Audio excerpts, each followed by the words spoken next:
Hello and welcome to RevSportz. This is Trisha here from Taunton, from the Cooper Associates ground. And behind me, you can see the ground. It's raining and it has been covered from at least 3:30 today afternoon because that's when it started raining, and then it has never really stopped. It has drizzled. The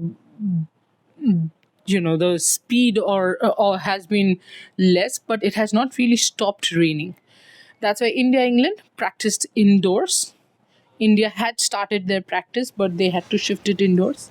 And I have given the press conference details in last night's video. You must be watching this video at 9 a.m. on the match day morning.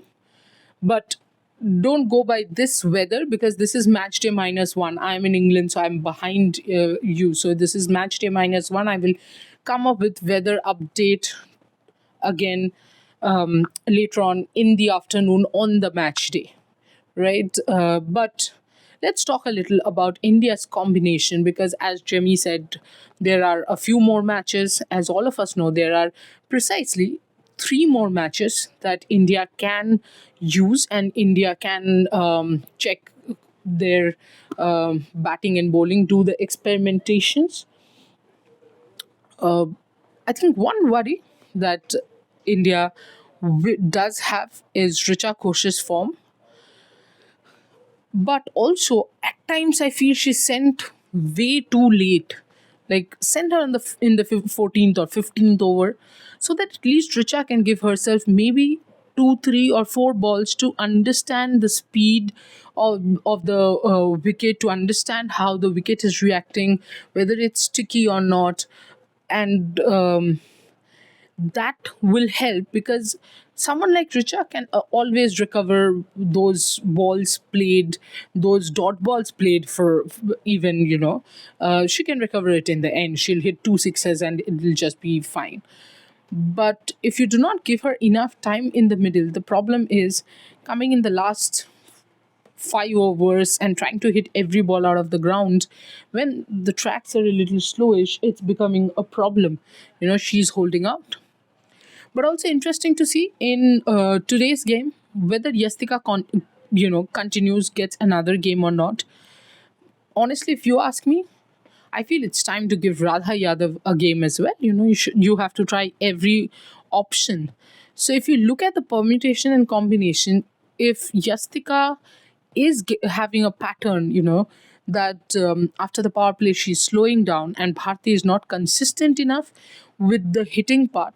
She did get chances against South Africa as well. But I don't mind if you give another go, probably to Bharti in place of Yastika in this game. And that, again, puts Jemima Rodriguez at number 3. That shuffle, unfortunately, I'm not 100% sure how much is that helping Jemmy either. This shuffling of orders, but as she herself said in the press conference, as long as she has the clarity of role, it does not bother her. And let's hope she has the clarity of her own role in the team because she will be important in the T20 World Cup for India. Coming to Radha, I think Radha could be a good option, to get those 2 overs, maybe 1 or 2 overs, but also because of the batting. I'm talking more about the batting part, to be honest, to check how she is going about her batting. She will be good between the wickets. That is another advantage, of course. Fielding, surely. I am not mentioning fielding because, see, if she's the 12th... if she's the 12th person in the team, she can always come out to field. But I do think that in the next 3 matches, at least 2 matches has to be played by Radha as well. If she's in the squad, you need to test her and understand her role too. Talking about bowling, I feel maybe Arundhati will rest and Renuka Thakur should ideally come in. In these conditions specifically, she will be extremely handy with the ball because it's chilly, there is wind, and of course there will be a bit of moisture. conditions could be very different tomorrow morning when I wake up. Maybe it's completely the sun would be out. But if the conditions remain same, which at least the weather prediction right now here is 95% rain tomorrow, our tomorrow, which is match day, as well. So if there is 95% chances of precipitation, there will be cloud cover, there will be this. See, from the time that I've come to Taunton, there has been a chilly breeze blowing. So I would love to see Renuka in these conditions. Would be more than handy, especially against a batter like, say, Sophia Dunkley, who has a bit of technical issue. Getting that bat down could be a problem, especially the way her bat is up. It's a little spoon. It's a little up like that, the bat face. So I feel there's a lot of, when the bat eventually comes down, there's a lot of gap between her bat and pad, which is something that someone like Renuka can use to her advantage. So maybe give Arundhati a rest. Having said that, I don't think that Arundhati should be. Arundhati's one match should be counted as a huge issue. In T20 games happens. Bowlers have bad days, and it's just perfectly all right. Other than that, in the bowling department, I think rest of it is fine. What India will look forward to, though, is Deepti Sharma's wicket taking form. And I would love to see if Deepti is bowling the change up. Also, Deepti has slowed her pace down a little, because I do think in the first two games she was bowling very fast.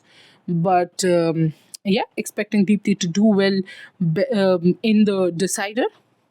That is if the match happens. Whether the match happens or not is going to be another story altogether, because right now, if you look at the weather app and go to Taunton, you will see signs are not that great. But overall, it's the decider and three more games before the World Cup begins. So keep following RevSportz, because we are here with the team till the end of the England tour.